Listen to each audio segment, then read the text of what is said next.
A aula começou, você está sentado às 7 horas da manhã e começa a ficar nervoso por ter chance de ser escolhido para responder a pergunta em voz alta se a professora chamar. E você não fez o dever de casa para estudar para as 2 provas do dia. E a professora te escolheu mesmo assim. Nesse momento, você teme, mesmo já sabendo que irá ganhar uma anotação. Não é tão ruim como há uns anos, mas o medo continua. Quando o sino toca, mostrando que é para ir embora, frustrado por levar 2 notas vermelhas e uma anotação para casa, você sente medo, não sabendo o que, mas sente.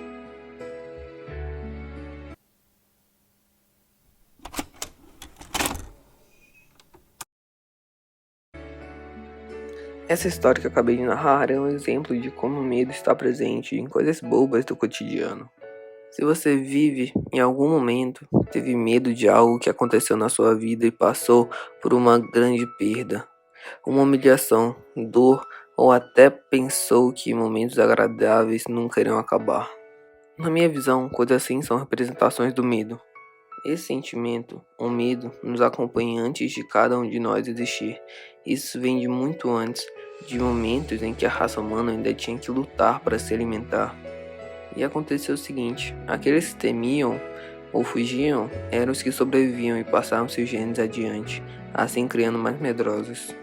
Mas ao passar dos anos, o ser humano não precisa mais desse instinto, que faz o indivíduo ficar com medo e se comunicar em voz alta em uma sala cheia de outros humanos, com os mesmos problemas e até os mesmos medos.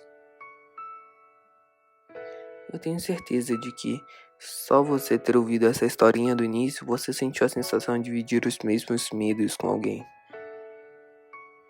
E agora é onde chegamos à principal ideia do vídeo, uma palavra, a empatia. A definição de empatia diz que é a capacidade de se identificar com outra pessoa, de sentir o que ela sente, de querer o que ela quer, de aprender do modo como ela aprende, etc. Ou também o compartilhamento do medo. Sartre fala, o inferno são os outros. Essa frase mostra que o outro é necessário para o conhecimento de si mesmo. Eu quis ressaltar essa frase, pois necessitamos de alguém para formular quem somos, necessitamos também de alguém que tenha afeto por nós, sendo esse afeto uma arma necessária para as situações do medo. Se sentirmos medo sem essa identidade dada pelos outros, nem esse afeto, sentiremos o desânimo da existência, o desejo de não existir.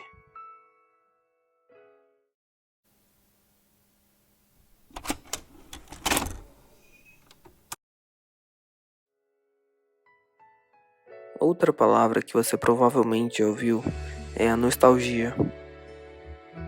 De acordo com o dicionário, significa saudade de algo, de um estado, de uma forma de existência que deixou de ter, desejo de voltar ao passado.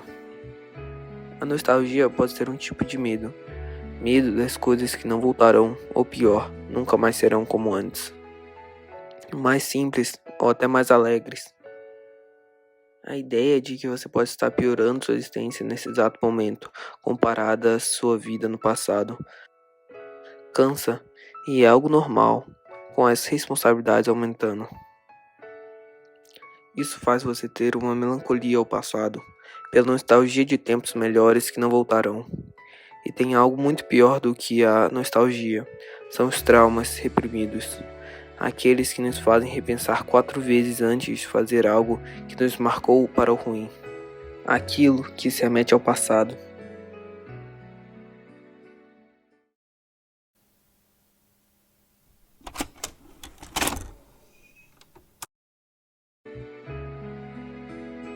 O medo da morte deve ser, se não estou enganado, o maior medo aflitivo no mundo atual.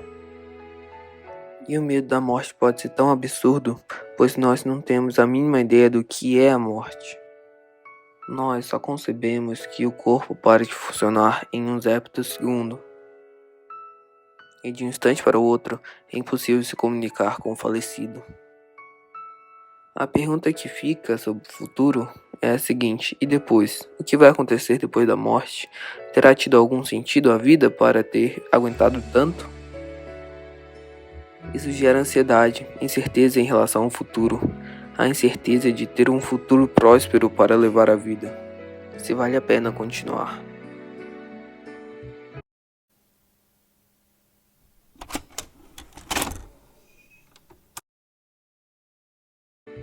A solidão é o que resta, tirando o futuro e o passado, tirando tudo aquilo que já foi vivido e toda aquela incerteza que ainda vai viver.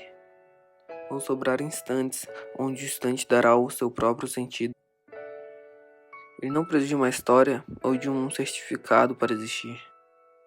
O presente é algo que vive sem necessariamente haver um passado nem um futuro. Ele é apenas fluido, onde é apenas presente. Por que a solidão? Pois junto ao futuro tem metas e receios, e ao passado tem lembranças e frustrações.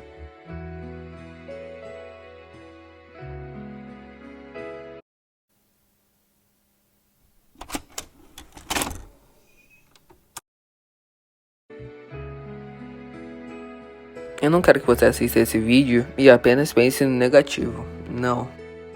Eu vim aqui para apresentar soluções, uma luz no fim do túnel, um caminho para lidar com medo. Uma frase que eu admiro, proferida pelo personagem Hugo no filme Kung Fu Panda, fala, abre aspas, o ontem é história, o amanhã é mistério, mas o hoje é uma dádiva. É por isso que se chama presente. Fecha aspas. Essa citação nos lembra da importância de viver o momento presente, com plenitude de consciência.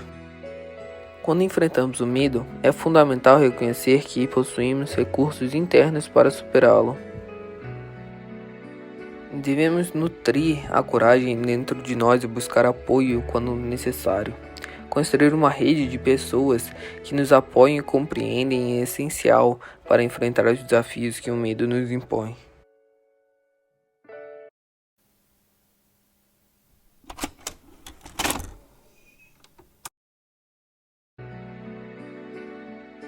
Além de viver o presente com coragem, é importante reconhecer que o medo muitas vezes é alimentado pelo passado e pelo futuro. Nossa mente tende-se a agarrar a memórias dolorosas e preocupações com o que está por vir, deixando pouco espaço para aproveitar o momento presente. A solidão, que emerge quando nos desconectamos do passado e do futuro, pode envolver uma sensação de vazio e incerteza. Por isso, devemos aprender a enfrentar nossos medos. A empatia, o compartilhamento do medo com outras pessoas pode nos fortalecer, nos ajudar a superar os desafios. Não estamos sozinhos nessa jornada. Viver o presente com coragem é a chave para encontrar a paz interior e enfrentar o medo de frente. Lembre-se, o medo não define quem somos, mas sim quem escolhemos ser. E falou!